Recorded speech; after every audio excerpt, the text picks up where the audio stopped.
du ska ju prata lite om just utmaningen, behovet som ni hade när vi började snacka lite. Berätta. För ett år sedan. Ja, Ja, exakt. ja men jag skulle vilja backa tillbaka lite snabbt. Att vi kom i kontakt med AI kanske 2016 om jag inte minns fel. Där vi då inledde ett projekt för att komma fram till en AI-lösning med våra värmesystem kan man säga. Vi har sett att vi har 3 områden där vi har behov av AI-stöd och det är värme, ventilation och elsystemet då. Och när vi kände att vi började landa med värmesystemet så var ju det våran plan att gå vidare med ventilation kopplat då också då till en ganska stor utrullning på Örebro med att bygga om ventilationssystemen. Där kan man väl säga var bakgrunden att vi kontaktade Örebro universitet för drygt 1,5 år sedan kanske. Om jag inte minns fel så startade vi 16 januari Stämmer. med det här projektet som vi ska prata om. Ja. Och det finns ju en massa drivkrafter som inte bara gäller Örebro utan som gäller många som har fastigheter och där det inte längre bara är ägardirektiv och egna affärsmål utan nu är det ett högt tryck utifrån med grön finansiering och CSRD och taxonomin då. Så att det finns ju mycket tryck och många skäl att hantera data kan man säga. Får vi ett CSRD-krav till exempel och behöver hämta in data så är ju det någonting vi kan göra samtidigt nu då som vi gör det andra. Du hjälper mig med tiden eller? Den här kanske några av er har sett förut men vi utgår ju ofta från utgångsläget för Örebro. Då hade vi ungefär 60 miljoner kilowattimmar elförbrukning 2005. Och som vi då systematiskt har pressat ner till att nu ligga på, ska vi se, där. Och sen lite till då. Ligga på 25,7. Och våran initiala uppfattning var att ungefär 20% av de där 59,7 var från ventilation. Nu är inte jag jättebra på huvudräkning då, men det borde vara någonstans 12-14 GWh eller något sånt där. Jättemycket energi och pengar.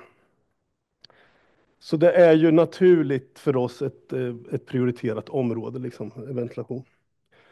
Och vi har ju en plan då att vi ska nå 23 GWh och är ju medvetna om då att vi har gjort mycket på många områden men vi har gjort lite på ventilation så att därför så kommer just ventilation vara ett prioriterat område från och med nu och säkert hela vägen och fram till 2029. Med stora och riktade insatser, stora upphandlingar år från år. Så här var det, våran bild var att det var fördelat så här 2005 och att 20% då gick till ventilation. Ja, någonstans då 12-14 GWh. Och är ju då ett utav de här 10 områdena då, som vi känner att vi har inte lagt så mycket krut på som vi borde göra och som vi måste göra om vi ska nå våra klimatmål.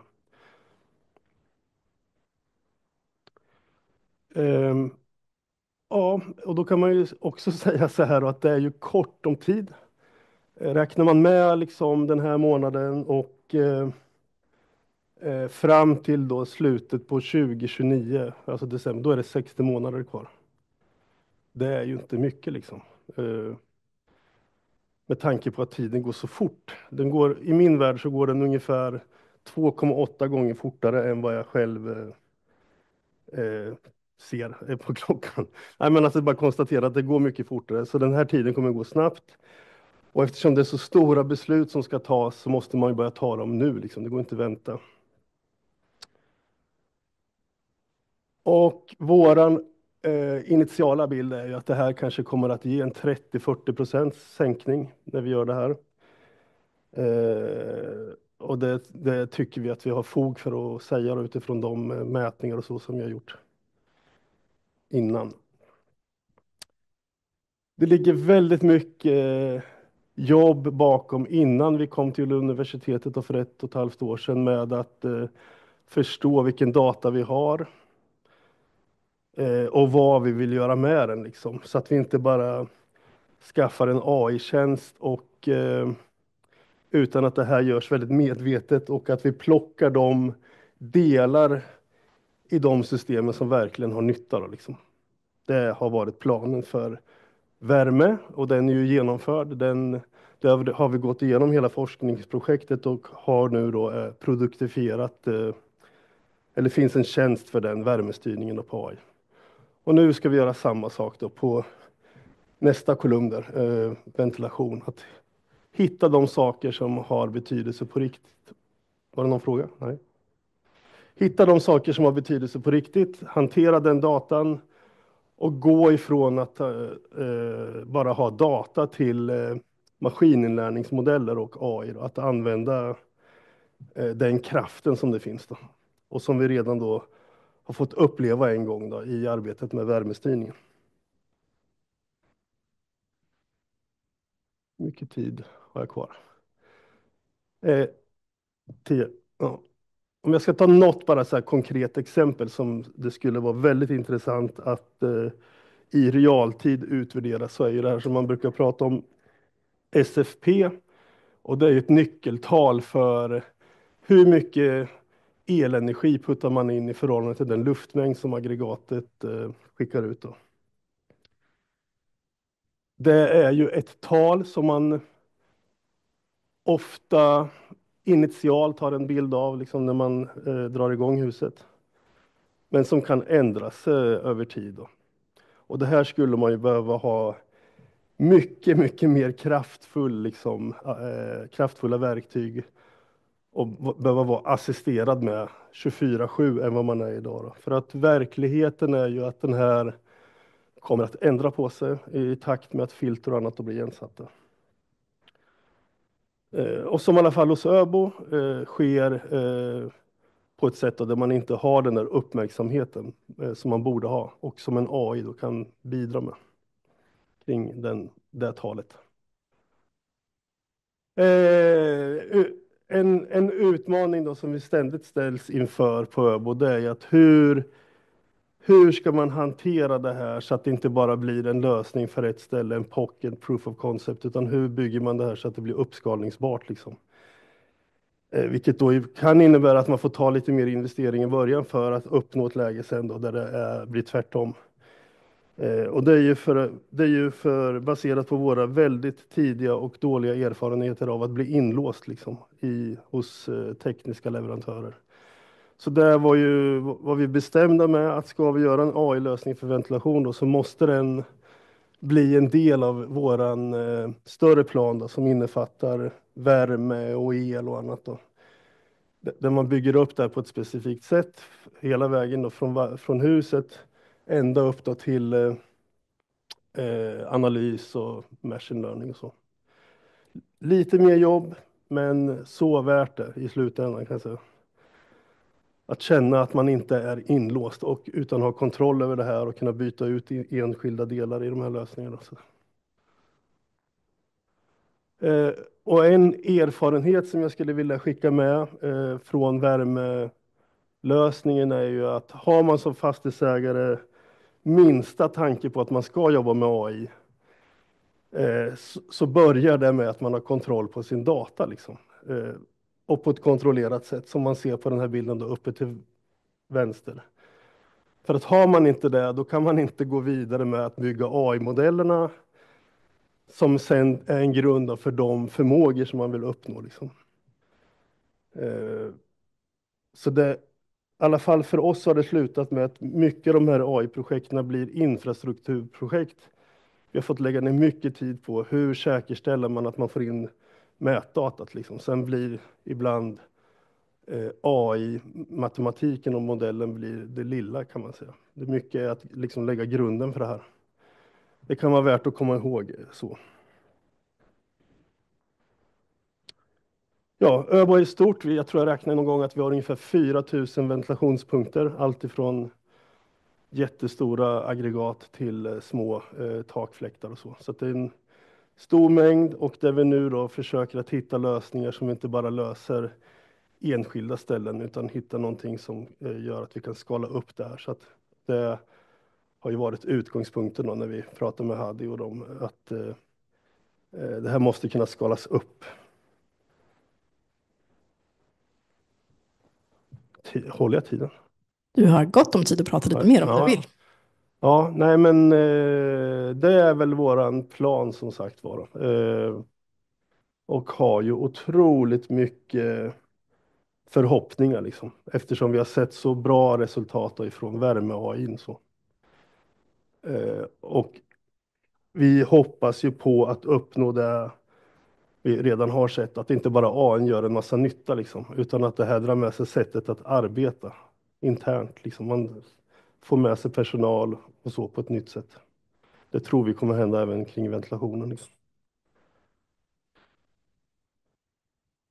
Perfekt. Har vi några frågor här i rummet först? På just själva behovet som Örebro bostäder har sett. Men, jag kommer med mikrofon. Så de hör. Ja, men jag kan ta den som jag tror att många lurar på. Det är naturligtvis så här, nu ser vi ju hur många gigawattimmar ni har sparat och sådär. Och det är ju fantastiskt, det är ju lätt att översätta till pengar då. Och sen pratar de om att ni har investerat tungt i infrastruktur och att det har varit infrastrukturprojekt i väldigt stora delar. Så frågan är ju egentligen, är det lönsamt? Är det, på sista då, även ekonomiavdelningen är nöjda? Ja. Jag kan ju bara utgå från det här stora då, att den här stora kurvan som ni såg, vi vet ju ungefär hur mycket vi har lagt ner i förhållande till våra gett liksom. Så att ja, det är lönsamt. Och det är ju viktigt, annars så skulle det inte funka liksom. Det måste bli lönsamt. Kort och koncist om det. Någon mer fundering, fråga? Nej, det kommer säkert massor frågor sen på slutet. Vi kommer också ha en stund för frågor på slutet också sen när ni faktiskt har sett vad Hadi har gjort också. Jag ska kolla lite snabbt här med våra digitala vänner också. Jag har fått lite mer här ifrån Ali om lurt på om arealet har blivit ökat eller minskat i de perioder den GVH-grafen eller var det helt likt i 2005 till nu? Ja, det är inte helt likt, men det är lite större. Lite större. Och lite bättre kvadratmetrar när det gäller energi än vad det var 2005. Ja. Men det är inte mindre. Nej. Bra, hoppas du får bra svar på dina frågor där, Ali. Kul att ha med någon från Norge. Vi har en till här ifrån Marcus. Är det någon data du ser är extra viktig att ha koll på? Ja, det är ju energin till aggregaterna. SFP-värdet har jag stora förhoppningar på. Och sen tror jag att vi kommer se lite det kommer visa en del data där man har insett att de här insikterna har man aldrig haft förut. Ingen kan ha haft det liksom. Man kan bara få det på det här sättet. Och en sån där överraskning som jag själv fick var ju vikten av att se flera ventilationsaggregat samtidigt som är spridda över stan. Liksom. Att kunna liksom se att det finns mönster i det också. Det var ju ingenting som jag såg framför mig innan, men inser att här finns det intressanta saker. Men jag överlåter det till Hadi. Och så har det ofta varit även i andra sammanhang, att man har en bild och sen inser vi att vi får en massa annan information då, som vi förstår värdet utav. Så att, ja, lite kort. Jättebra. Jag tror att det kommer ge sig lite när ni får se Hadis presentation. Och gör inte det så bara fråga ännu mer. Jag kan ju kortfattat säga det att de värden som Hadi kommer visa, där har vi ju en shortlist på vilka parametrar vi vill jobba med. Det var ju en del i uppdraget, liksom, att det här vill vi titta på. Men... Super. Tack, nu får du sätta dig och dricka lite kaffe medan Hadi pratar, så får du välkommen upp sen igen. Okay, now I will switch languages. You understand a lot of the Swedish we're talking anyway, but I think it's best for Hadi mainly to be able to speak English here. So Hadi Banaee, AI researcher here at Örebro University. You have been working with this project. Yep. Please go ahead and tell us some more. Okay, thank you so much, Anna. Hi everyone, I'm very pleased to present the results of the project to you guys. First, we had like a idea that so at the end of the the official end of the project with with OBO, maybe it's nice to invite some people that also share with them. Yes. Yeah. Yeah, but I had no idea that more than 100 people will be interested to be here. So I'm happy about that.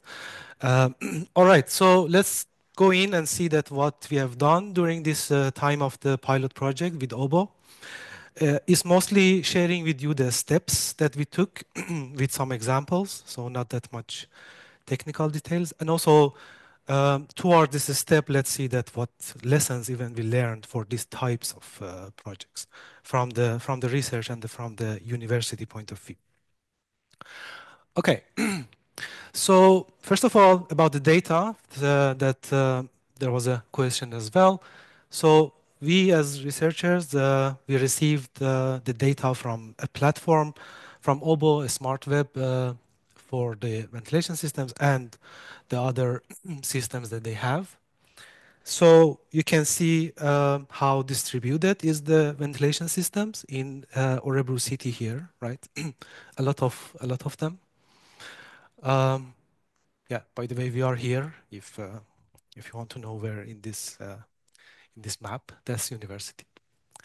All right. So what we have done in this project, we picked a number of these apartments, or let's say buildings, that start to see that what we can do with them, and then expand it to more and more, right? So let's see how one building looks like, and then see what's the neighbor's building look like, and then also picking from different regions of the city, so that might be also important.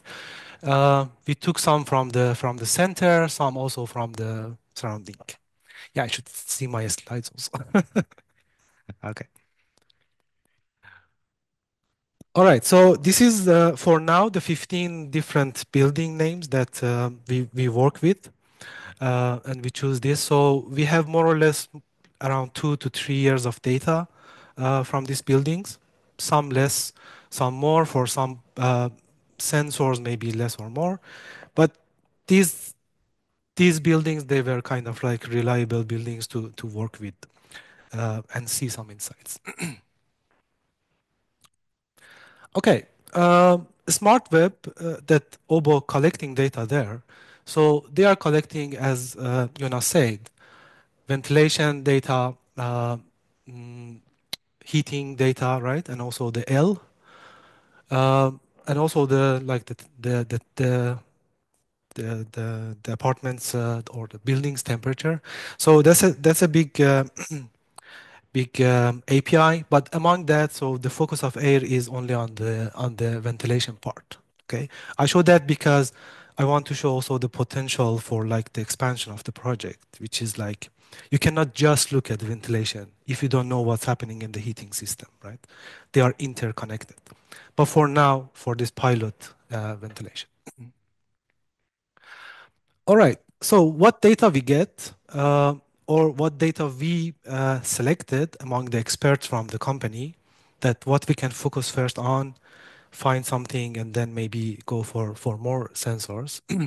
So very quickly, if this is a ventilation system, one type of the design, right? So we know that the air is coming in, the inlet air. So we measure something here with sensors, inlet air, for example.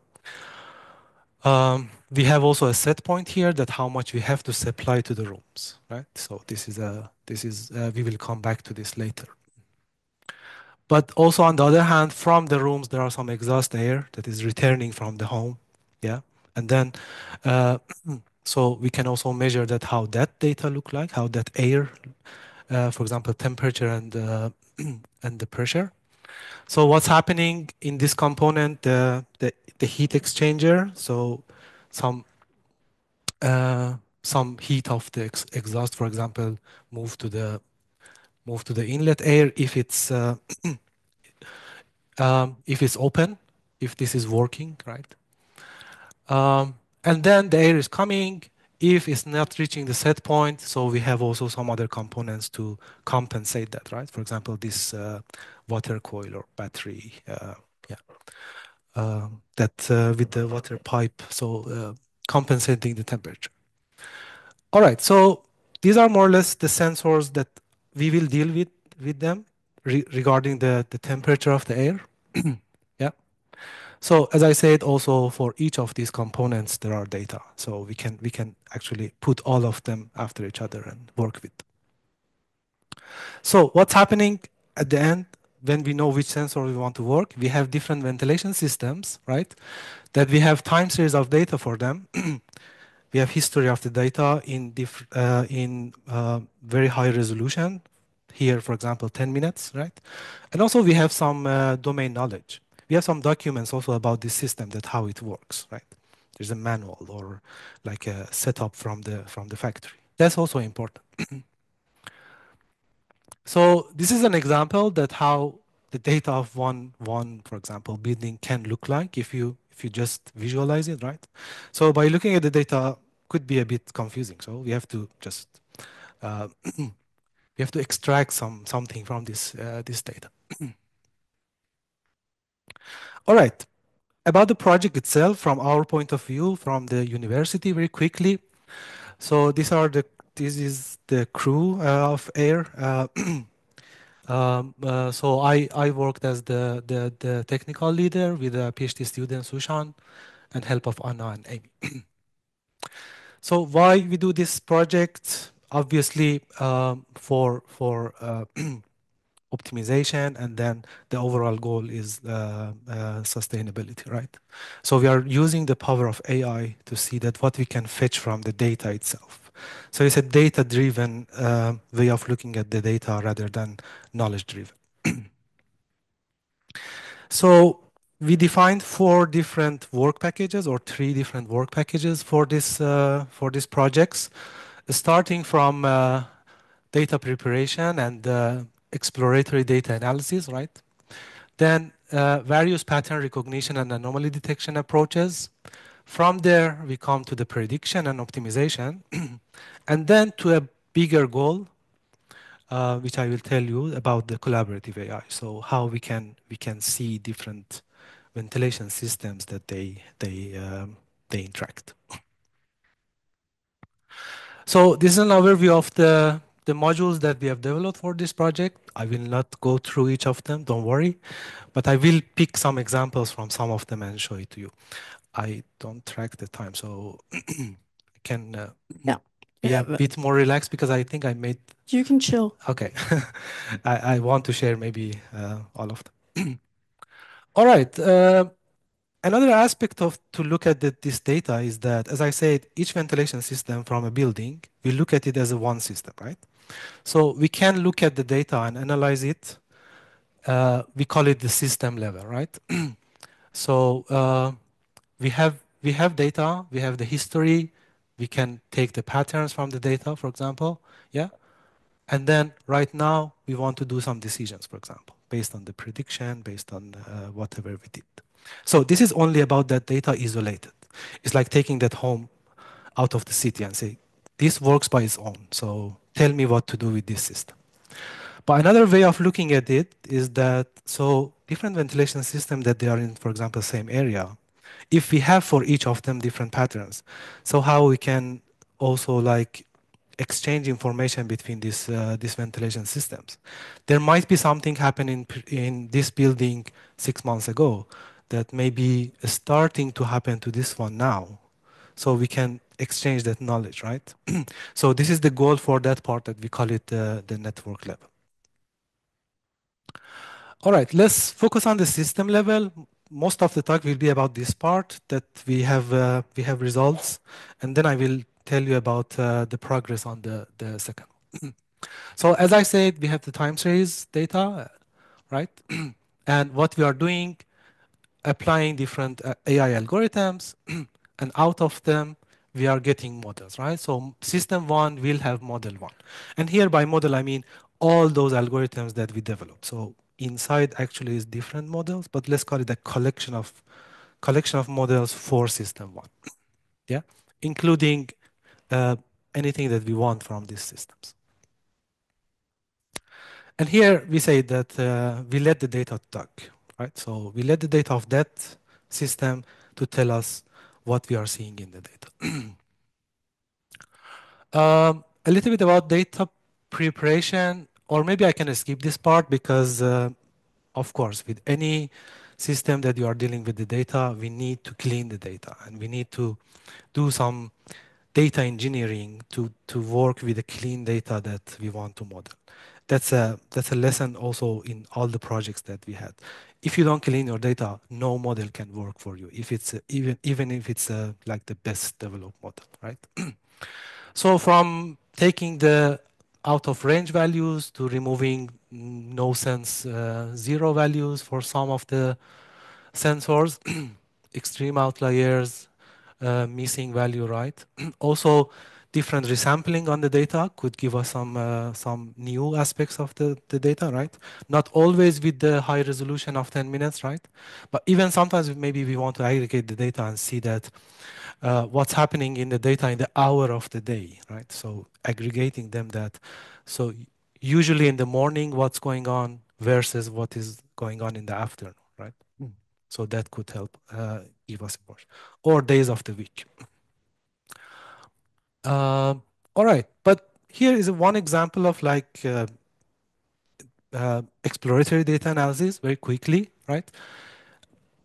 I didn't do any AI here, just a statistical analysis, right? But even if I give that to you guys, by looking at this, you can even reach to some decision making, right?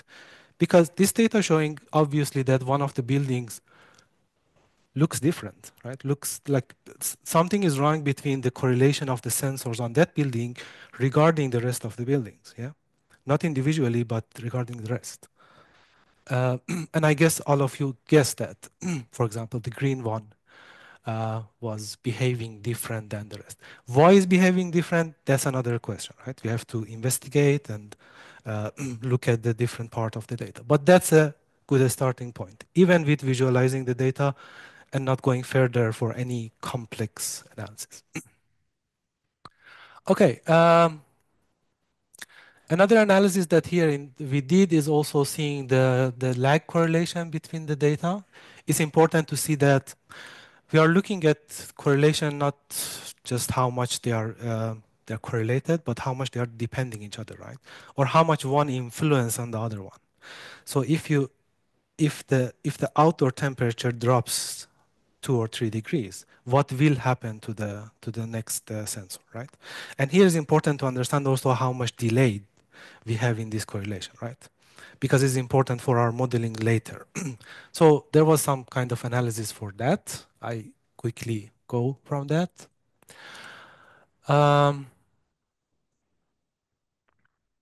Let me skip this part as well and come to the prediction part, right? So this is the main part which leading us to the optimization, the first try in this pilot during this 6 to 9 months.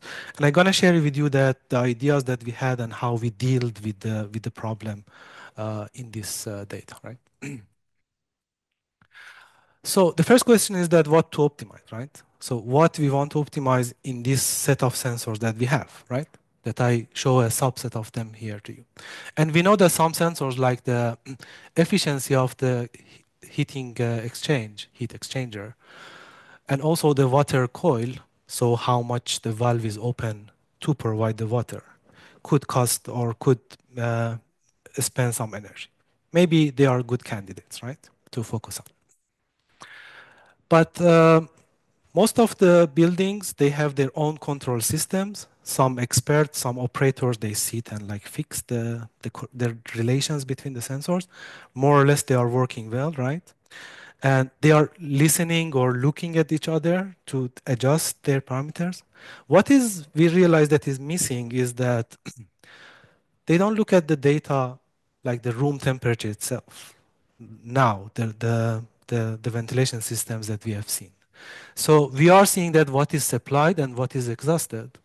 But what about the room itself that companies like Obo, for example, promised a 21 degree, for example, for the rooms, right? So what's happening if that one is not 21, if it's higher or if it's lower? How we can use that knowledge for the optimization, okay? So the hypothesis is that how to maintain the average room temperature on 21, right? And using that for the optimization. So what we should do then, first of all, we have to predict the room temperature.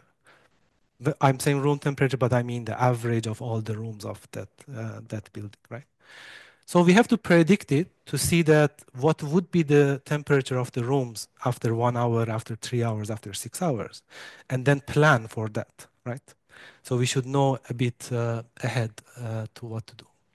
On the other hand, to plan, to make a strategy, we have to learn the control strategies and rules that they are in that model, right? Because I will show you later that we don't have a complete understanding of how strategies are defined. And also they are very dynamic. Tomorrow maybe one operator change one of those, and then next week something else happen, right? So it's not all in the first setup. And if we have these two parts, then we can define our optimization. I go quicker. So let's go to the prediction. So what we have done is that looking at the most important features that can lead us to know what's the room temperature in future in a few steps, right? So we have here the training features, and we have the target feature as the room temperature, right? So what's happening in the prediction is that we have this data, right, as the features, and we want to see, like, we want to train the model to understand that when you are seeing this data, this should be the target, right? Very quickly about how the prediction works, actually, so for this window of the features, so if we have the data for this period, this will lead to what water temperature, right? Room temperature. And training happens by moving this this window forward on all the data that we have, right? And by all data, I mean all the 2-3 years, right? With the window of, for example, 2 hours. So this machine learning that is learning this model, so is learning by all of those small window of patterns, right? That's why it's seeing, for example, many times that what's happening at 8 o'clock in the afternoon, and that store it as a pattern. Then tomorrow, if I ask, what will happen in the 23rd of January 8th in the afternoon, it has something stored about that, right? That's about how machine learning works. But so we have trained some models for prediction. The results are quite promising. So, but what's happening is that technically we use the different models like XGBoost and also TFT, a kind of transformer model for this prediction. And we made a predictive model, right? That was the goal. One example that, imagine that here is now, and we don't know the future, and we use the model to predict the future room temperature, and then it will give us this room temperature. Just as an example, I zoomed in a bit. You can see that how precise it is with the actual data. So we fakely say that we don't know the data in future. We didn't feed it, kept it aside, asked it to predict, and then align it with the actual data. Okay, so assume that we have a predictive model, quite good, can predict the room temperature. Then we are coming to learning the rules, right? And rules, I mean the control strategies, we want to learn them from data itself. And what we want to learn is that, okay, when, for example, air is coming in, what the other parameters in this model, in this system are looking at, right? How they adjust themselves with that. For example, so how we put the set point for the supply air by knowing what is the incoming, what is the inlet air, right? We have for some ventilation systems some documents also that says that if outdoor this, set point this. If above 10, make it 2 degrees higher. If under 0, make it 2 degrees lower or higher, right? But we want to see how much it matches with all this data that we have seen, even if it's working or not, right? But for example, here you can see one output that the dotted blue is the defined rule by the human, by the expert.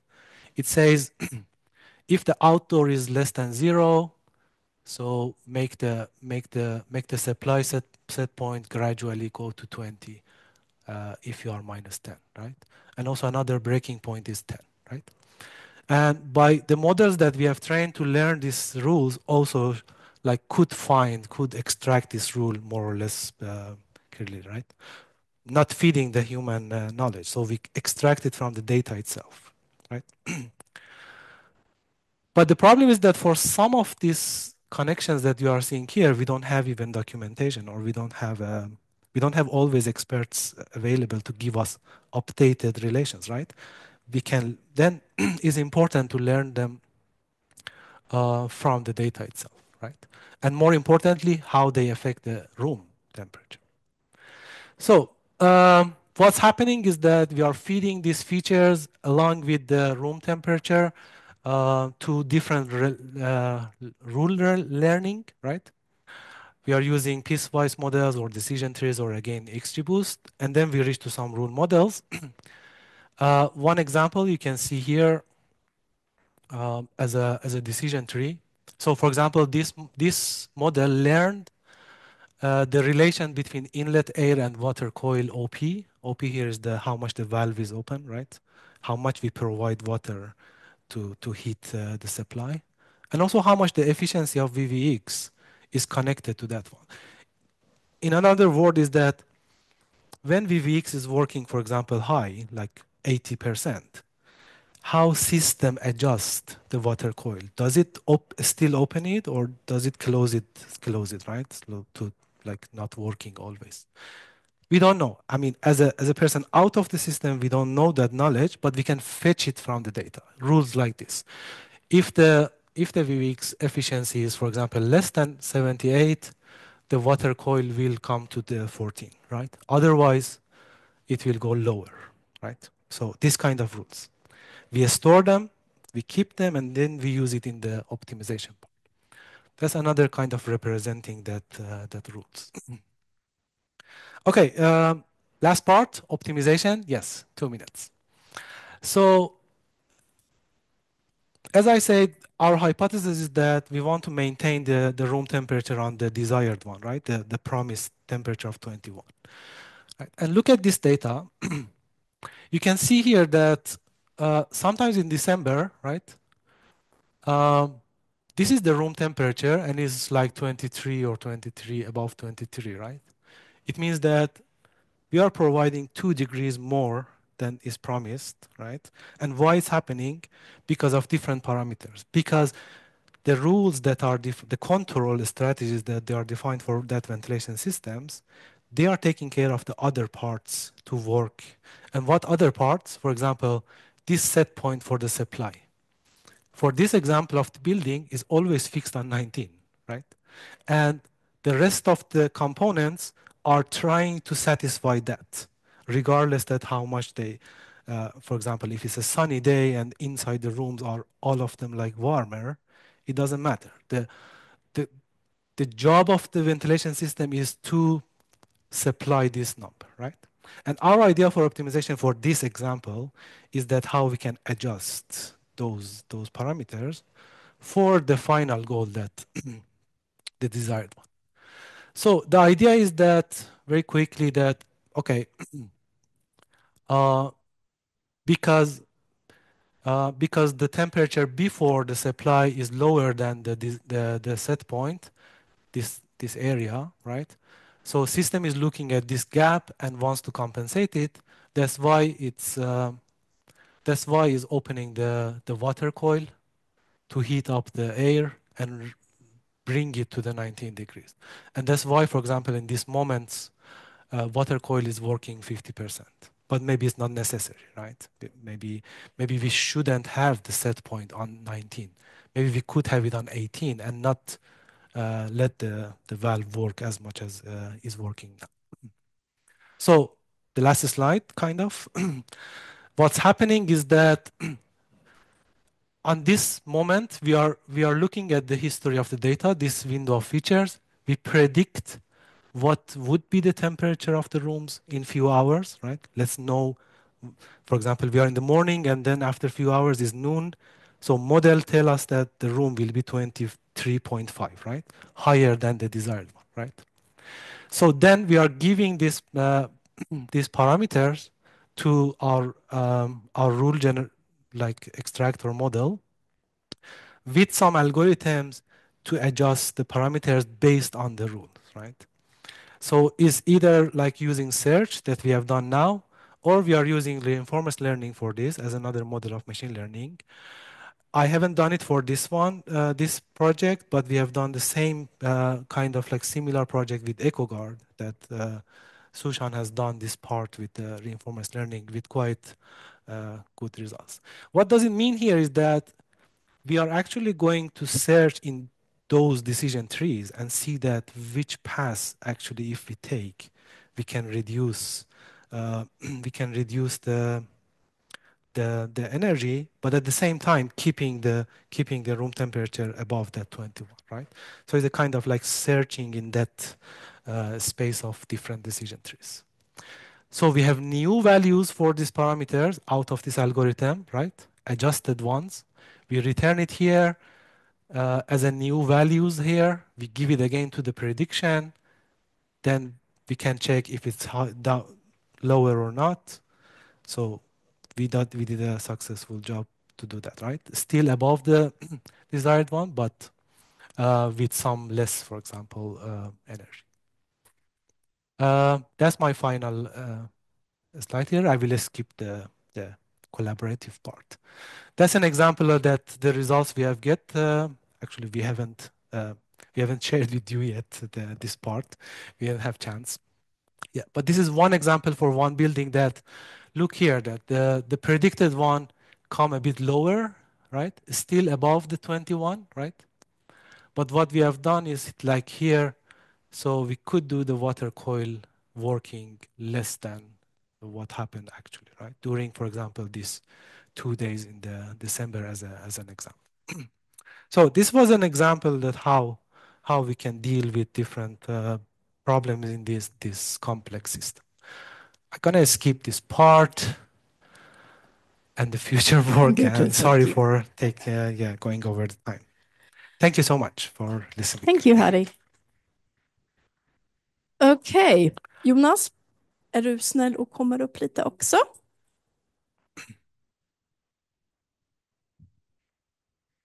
Jag tänker att jag ska bara ställa 2 små frågor till herrarna, så kan vi ta publiken sen och också frågor online. Både till båda 2. Lite så. Så, förstår du om jag pratar svenska lite? I try, yes. Det här är ju ett pilotprojekt som vi har gjort. Det är ju långt ifrån en färdig produkt. Däremot så vill man ju se, är det värt att jobba vidare med? Vad säger du, Jonas, av det du har fått se hittills? Men ni ser väl vad coolt det är liksom.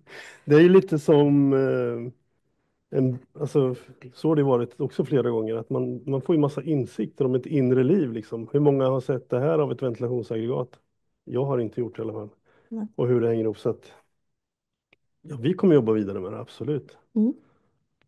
Och här skissar vi ju redan nu och funderar, och som nämndes, hann inte visa de här sista resultaten. Det är verkligen in i kaklet, mycket jobbas med hela tiden här.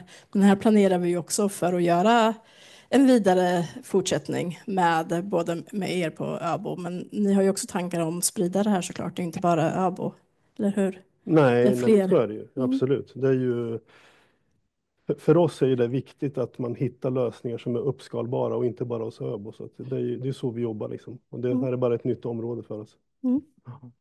And Hadi, you see several interesting parts to work with from research. Absolutely. Maybe I can use this part to also talk about the lessons or the I mean, this kind of optimization problem shows a lot of potential also in the research that how many scientific questions we can get out of this kind of like real world problems, and maybe so for example we work with this ventilation system, so struggling a lot also with like how things are working even for the first maybe 6 months. So yeah, that's natural about this kind of projects. But this shows also that how much there's potential also to go to other connected parts because for example, we realized that we cannot maybe optimize the ventilation system fully if we don't know what's happening in the heating part, right? I'm predicting the room temperature, but if I don't know that how the radiators are working, right? Or even if I don't know, for example, how sunny or rainy is the day, for now we exclude them, right? But that could potentially like make the models much more. So my point is that thanks to Obo, data is important. From wherever we can collect the data, let's collect it, and then let the data engineers or data scientists to handle that.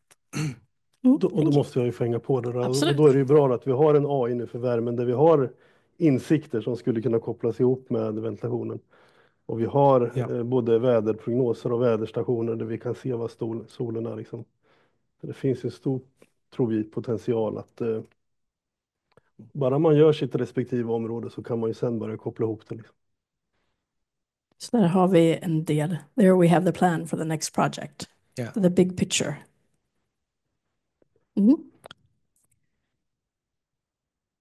Något mer du vill tillägga innan jag går över frågor? Ja, jag tänkte på, det handlar mycket om ekonomi liksom. Det här ger ju liksom helt nya beslutsunderlag. Att vara säker på att de investeringar man gör är rätt är också viktigt. Det är lätt att säga att det är lönsamt, men det är en insikt vi har fått att ju mer data vi får på det här sättet, alltså ju bättre kan vi vara att veta innan om det här projektet är rätt att satsa på. Hadi, any famous last words you'd like to add before going to questions? I think we can go because to questions. Maybe. Vi börjar That's här i more publiken, interesting. ja. Hej, ja det var intressant att följa. En fråga, värmen är ju lite trögrörlig och ventilationen behöver ju lite mer specifik eller högupplöst data. Vilket vi inte behöver på värmen. Att gifta ihop den här som ni startade med, Algeno eller vad de nu heter då som ni jobbar med, den styrningen och hur mycket arbete är det att koppla ihop det med det här projektet? Är det ett stort arbete eller kan de fungera vid sidan av varandra? Ja, jag önskar att jag visste det. Jag kan bara konstatera att vi har gjort ett jättestort jobb då med FCC och nu då Algeno. Jag ser inte riktigt hur mycket jobb det är, men det borde ju vara mycket mindre jobb än vad det var innan vi hade FCC eller Algeno-lösningen. Så att jag tänker att det borde vara görbart. Det är min bild i alla fall. Men jag har liksom ingen riktig... Vi driver ju det för sig och nu har vi gjort det här och nu måste vi liksom försöka börja titta på den här sammankopplingen. Så. Jag kan inte riktigt säga mycket jobb där, men i min värld så borde det inte vara så mycket jobb så. Utan vi borde kunna ta ett steg där ganska snart, tänker jag. Får man hänga på med någon mer fråga? Hur högupplöst data har ni behövt ha när ni jobbat med ventilation? Jag tror ni nämnde någonting om 10 minuters data. Är det så uppdelat det behöver vara? So if I understand correctly, the resolution of the data was 10 minutes, the data we had. And for these models that we trained, we had more than 2 years at least data to get good results. But your question was about how much is enough. Yeah, well, hur högupplöst? Is it 10 minutes. So we get the data from the API with 10 minutes. So that's how the data is recorded, right? But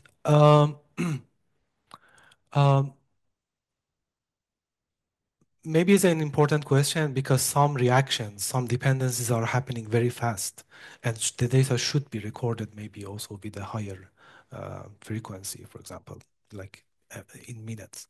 But in long term, when we are looking at the patterns, I believe that this resolution is good enough, right? Because we are looking at like what's happening from the air that is coming inside the ventilation until it goes as a supply. And I think this absolutely taking more than 10 minutes to see the effects in this chain, right? And at least in this data, we are okay with the 10 minutes, yeah. But I mean, any researcher will tell you that the higher resolution, the better results, right? Yeah. Why ask? We have 15 minutes data today, but do you think that will be enough with 15 minutes data, or is it a need to be? That's a good question. Actually, that could be an output of this kind of analysis, because as I showed you, we had like this lag analysis also, that how much, when we are looking at the dependencies of different sensors, how later you can see this correlation or influence on the next one. And it's actually varies between different sensors that we have seen here. It could be less than 10 minutes in some of the cases. But as I said, when we are looking at the pattern, so this influence will show itself even in the 10 or 15 minutes. I think it's a kind of like trade-off between how costly it is to collect data in higher resolution, right? Because then you should have better sensors, longer batteries, and sometimes it's not really necessary. Yeah. Har vi någon mer fråga här? Jag ser att jag har en drös på online. Någon som vill fråga något? Ja.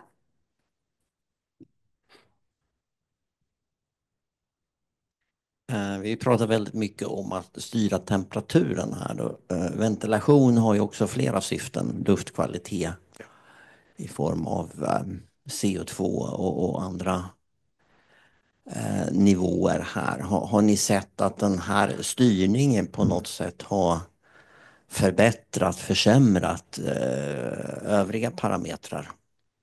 Yeah, if I again understood correctly, you are saying that the focus was temperature, but we have many other types of data. Absolutely, and we have access to that data. We did analysis on them for many of those pattern recognitions, but I haven't showed them here for the time. But for the optimization part, we haven't included them yet, because in this period of time that we wanted to like see the feasibility of even something is possible or not. We started with a smaller subset of the features, but honestly, I'm thinking that maybe that was not a good strategy, because maybe by not including, for example, the pressure sensors or the filters or the fans, maybe we are missing something. I'm forcing the model to, just by seeing the other temperatures, predict something, but maybe it cannot be that much like accurate because I don't know those parameters, right? So it's a kind of like it's the art of feature selection, we say in the machine learning, like finding the important parameters for the goal that you want. Sometimes maybe for some optimization, you even shouldn't, for example, look at the fan data because it misleads you, right? Because I don't know, time to time they are changing the filter, the pressure drops and go up, and if you don't carefully like handle that, you are just destroying your model. But you are absolutely right, and we had that in parallel for filters and for the fans and also for the temperature of the air, for the pressure of the air in parallel. Yes. Thank you. It's 12 o'clock now. Okay. Time flies when we're having fun. I do have several questions online, but we can answer them and send out to everybody as well, so everybody gets those here. With that, I think that we, to be continued, sounds like. Vi fortsätter, fortsättning följer. Och ni får jättegärna vara med här och följa följa vad vi gör. Vi har ju nyhetsbrev och så kommer ju fortsätta och jobba vidare med det här. Förhoppningsvis inom kort med hela bilden. Stort tack både Jonas och thank you Hadi. Tack. Och tack för att ni kom Thank både you. digitalt och här på plats.